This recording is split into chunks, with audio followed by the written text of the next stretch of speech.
السلام علیکم۔ ایک واقعہ سیگمنٹ کے ساتھ ایک بار پھر آپ کی خدمت میں حاضر آپ کا میزبان سلیمان سایانی۔ آج جو میں واقعہ آپ سب کی نظر کرنا چاہوں گا وہ حضرت محمد مصطفیٰ صلی اللہ علیہ وسلم کی حیات طیبہ سے ایک واقعہ ہے۔ حضرت صلی اللہ علیہ وسلم کے صحابہ کرام جب انہیں طعام کی دعوت پر اپنے گھر بلایا کرتے تھے تو حضرت صلی اللہ علیہ وسلم ان کی دعوت بخوشی قبول فرماتے ہوئے ان کے گھر دعوت پر جایا کرتے تھے۔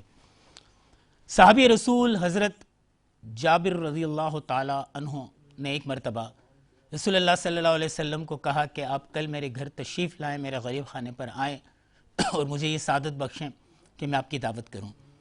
حضرت صلی اللہ علیہ وسلم نے نہ صرف وہ دعوت قبول فرمائی بلکہ حضرت جابر رضی اللہ تعالی عنہ سے کہا کہ ہم اور دیگر صحابہ ساتھی ضرور تشریف لائیں گے آپ کے گھر۔ اگلے دن حضرت جابر رضی اللہ تعالی عنہ بہت خوش تھے کہ آج آقا رسالت مآب صلی اللہ علیہ وسلم اور دیگر یاران مصطفیٰ ان کے گھر دعوت پہ تشریف لائیں گے۔ انہوں نے صبح سے ہی ایک طرح گرم جوشی سے تیاری، ہمارے گھر کوئی مہمان آنے کے ہوں تو جو ہماری کیفیت ہوتی ہے، اور مہمان بھی وہ جو محبوب خدا ہو، جو آپ کا اپنا بھی محبوب ہو، اور جس کے صدقے اور قربان آپ اور آپ کی اہل خانہ کی سو جانیں قربان ہوں، تو آپ سوچئے کہ اس صحابی رسول کی کیفیت کیا ہوگی۔ صبح انہوں نے ایک مینڈا ذبح کیا۔ وہ مینڈا ذبح کیا کہ آج اس مینڈے سے ضیافت کروں گا میں آقا رسالت مآب صلی اللہ علیہ وسلم کی اور دیگر صحابہ ساتھیوں کی۔ جب وہ مینڈا ذبح کر رہے تھے تو حضرت جابر کے دو کمسن اور معصوم بچے تھے۔ وہ دونوں بچے یہ منظر دیکھ رہے تھے۔ وہ تو مینڈا ذبح کر کے اس کا گوشت بنا کے اپنی بیوی کو جو خود بھی صحابیہ تھی ان کو دیا اور کہا کہ شام کے کھانے کے لیے آپ بنا لیں، آج آقا رسالت مآب آ رہے ہیں۔ ان دونوں بچوں نے یہ منظر دیکھا، کمسن تھے، نادان تھے، سمجھ نہیں تھی۔ والد اور والدہ جیسے ہی نظروں سے اوجھل ہوئے، اس میں سے جو بڑا بیٹا تھا اس نے چھوٹے بیٹے کو اس مینڈے کی طرح لٹایا اور وہ کھیلنے لگے۔ کھیل کھیل میں اس نے چھری اٹھائی اور اپنے چھوٹے بھائی کی شہرک پر پھیر دی۔ اسی وقت اس کی شہرک کٹ گئی اور وہ ننھا معصوم کمسن انجانے میں بھائی کے ہاتھوں شہید ہو گیا، ذبح ہو گیا۔ یہ منظر جب ماں نے دیکھا تو وہ دوڑتی ہوئی آئیں اور رونے لگیں۔ اس ڈر سے، اس خوف سے، جس بچے نے چھری پھیری تھی گردن پر، وہ بھاگا اور بھاگ کر بلندی کی سمت جانے لگا۔ وہ جو کچے مکان اس وقت ہوا کرتے تھے اس کی چھت کی جانب بھاگا، منڈیر سے اس کا اپنا پاؤں پھسلا، وہ نیچے گرا اور گرتے ہی اس بچے کو، دوسرے بڑے بچے کو جس کے ہاتھوں چھوٹا بھائی ذبح ہوا تھا، اس کے سر پہ چوٹ لگی اور وہ بھی اسی وقت جاں بر نہ ہو سکا اور رضائے الہی سے اس کا بھی انتقال ہو گیا۔ ماں کو ایک صدمے کی بجائے دو صدمے، آپ سوچئے دو کمسن بچوں کے، معصوم بچوں کے لاشیں سامنے ہوں تو کیا صورتحال ہوتی ہے۔ این اس وقت رسالت مآب صلی اللہ علیہ وسلم کی آمد ہو رہی تھی اور حضرت جابر ان کے استقبال کے لیے باہر تھے۔ اس ماں نے کہ حضرت صلی اللہ علیہ وسلم آئیں گے اور جب وہ ہمارا یہ دکھ دیکھیں گے تو وہ بہت پریشان ہوں گے، وہ ان کی آنکھیں نم ہوں گی۔ یہ ان صحابیہ کو گوارا نہیں تھا۔ انہوں نے جلدی ان دونوں بچوں کے نعشیں اٹھائیں اور قریبی جو ٹھنڈا تندور تھا اس میں وہ نعشیں چھپا دیں کہ بس حضرت صلی اللہ علیہ وسلم لوٹ جائیں، پھر اس کے بعد میں جابر کو بتاؤں گی۔ آپ صلی اللہ علیہ وسلم آئے، انہیں دسترخوان پر بٹھایا گیا، دیگر صحابہ ساتھی بھی موجود تھے۔ حضرت جابر نے بیوی سے کہا، اس نے اپنے آنسو پہنچے، اپنے شوہر سے بھی یہ بات چھپائی کہ ہمارے دو کمسن بچے اس اچانک حادثے کے باعث اب اس دنیا میں نہیں رہے۔ لیکن اس ماں نے کس طرح جبر کیا ہوگا اپنے دل پر، صبر کا وہ کیا علم ہوگا جس کے دو بچے ایسی انجانی موت کا شکار ہو گئے ہوں، لیکن صرف آقا رسالت مآب صلی اللہ علیہ وسلم کی دعوت میں کوئی ناخوشگواری نہ ہو، حضرت صلی اللہ علیہ وسلم کو کوئی بات ناگوار نہ گزرے، اس لیے اس ماں نے یہ بات برداشت کی۔ اور برداشت کرنے کے بعد اس نے حضرت جابر علیہ السلام کو بھی نہیں بتایا اور گوارا نہیں کیا۔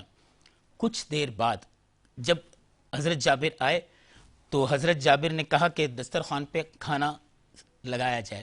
وہ کھانا لے کر وہاں جا کر لگانے لگے۔ کھانے کا وقت جب آیا اور سارے، اس سے پہلے کہ آقا رسالت مآب اور تمام صحابہ کرام کھانا تناول فرماتے، جبرائیل علیہ السلام کی آمد ہوتی ہے۔ جبرائیل حضرت صلی اللہ علیہ وسلم کے کان میں ارشاد فرماتے ہیں، یا رسول اللہ صلی اللہ علیہ وسلم، اللہ تعالیٰ فرماتے ہیں کہ جابر کو کہیے تمہارے دونوں بچے کہاں ہیں، ان کو بلاؤ۔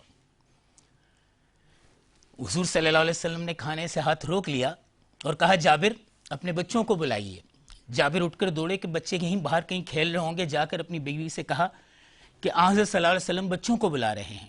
اب بیوی برداشت نہ کر سکی, اس کی آنکھوں سے زاروں قطار آنسو جاری ہو گئے اور اس نے کہا جابر یہ حادثہ ہو گیا, میں نے ان دونوں بچوں کی نعشیں اس تنور میں چھپا دی ہیں.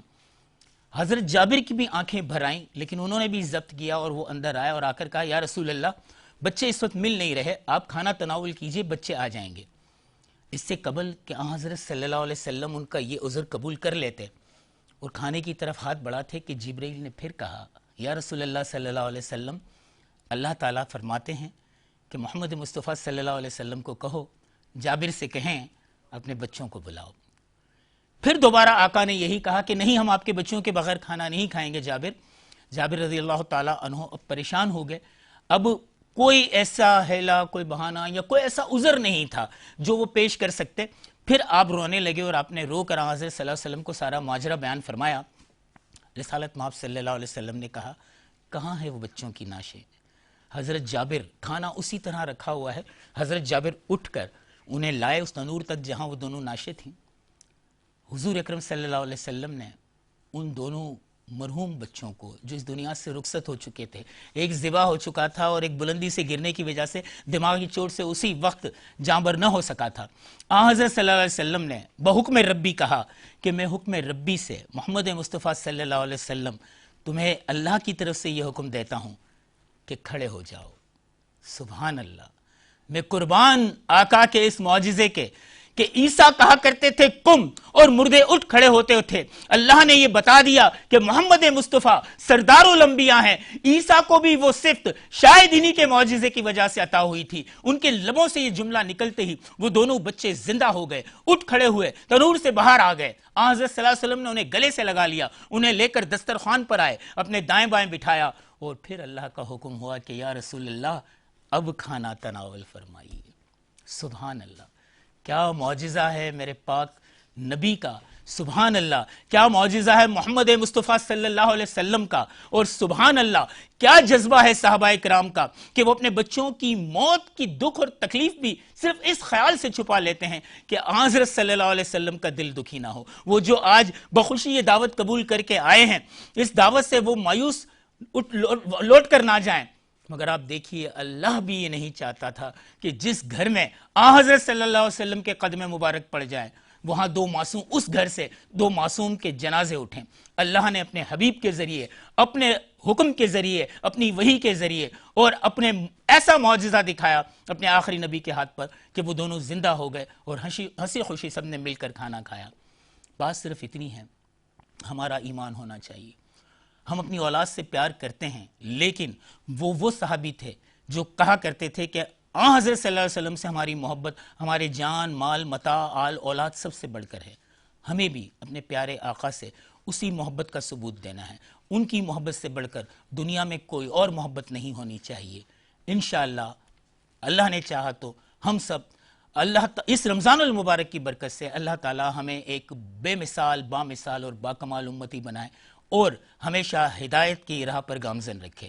آمین ثم آمین. آج کے لیے اتنا ہی کافی, پھر حاضر ہوں گے کسی ایک اور واقعے کے ساتھ. بالکل ایسا ہی ہے جیسے کہ آج بہت ہی خوبصورت موضوع پر بات چیت رہی اس پوری ٹرانسمیشن میں, لیکن اس سے پہلے اگر ہم دیکھیں تو یہ رمضان المبارک کا بابرکت مہینہ ہمارے دامن میں صرف اور صرف چند ہی دن رہ گئے ہیں اس مبارک مہینے کے. میں چاہتی ہوں کہ آج اس ٹرانسمیشن کے ختم ہونے کے بعد جو بھی ہمیں دیکھ رہے ہیں وہ تمام لوگ اور ہم خود بھی اپنا بیٹھ کر احتساب کریں کیا یہ مہینے کا حق ہم نے ادا کیا ہے. بالکل اس طرح سے کہ جس طرح رب العزت نے ہمیں پاک مہینہ عطا کیا اپنی خوب رحمتوں کے ساتھ, اپنی خوب برکتوں کے ساتھ اور بہت بہت بہت ساری اور فضائل کے ساتھ یہ ہمیں جو مہینہ ملا کہ ہم نے اس کا حق ادا کیا. اس کے الحمدللہ 21 روزے گزر چکے ہیں اور صرف ہمارے دامن میں 8 یا 9 روزے رہ گئے ہیں. ہمیں خود بھی نہیں پتا کہ ہمیں 8 روزے ملیں گے یا 9 روزے ملیں گے, لیکن ہمیں احتساب کرنا چاہیے اپنا، اور ساتھ ساتھ جو ہمارے دامن میں چند روزے رہ گئے ہیں ہمیں چاہیے کہ ہم ان دنوں میں خوب اور خوب عبادت کریں اللہ پاک کی، کیونکہ یہی وہ دن ہے جن میں ہمیں لیلۃ القدر کو تلاش کرنا ہے، شب قدر کو تلاش کرنا ہے، اور وہ رات ایسی ہے جو 1000 مہینوں سے بہتر ہے۔ اگر اللہ پاک نے ہمیں زندگی عطا کی اور وہ رات عطا کی تو سوچئے اس ایک رات کے صدقے میں ہمیں کیا کچھ مل سکتا ہے۔ تو کوشش کیجئے کہ ہمیں اللہ تعالیٰ کی قربت حاصل ہو جائے، ہمیں اسلام کی قربت حاصل ہو جائے، ہم ایسے بن جائیں، ان لوگوں میں ہمارا شمار ہو جائے جن لوگوں کو اس سال اس مہینے کے صدقے اللہ رب العزت جہنم سے آزادی کی نوید سنا رہا ہے۔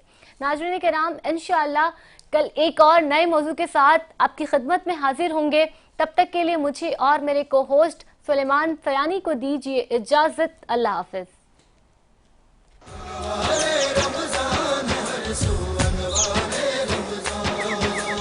رنگ و نور کی بارش ہر جا، رحمت ہی رحمت ہے ہر پل،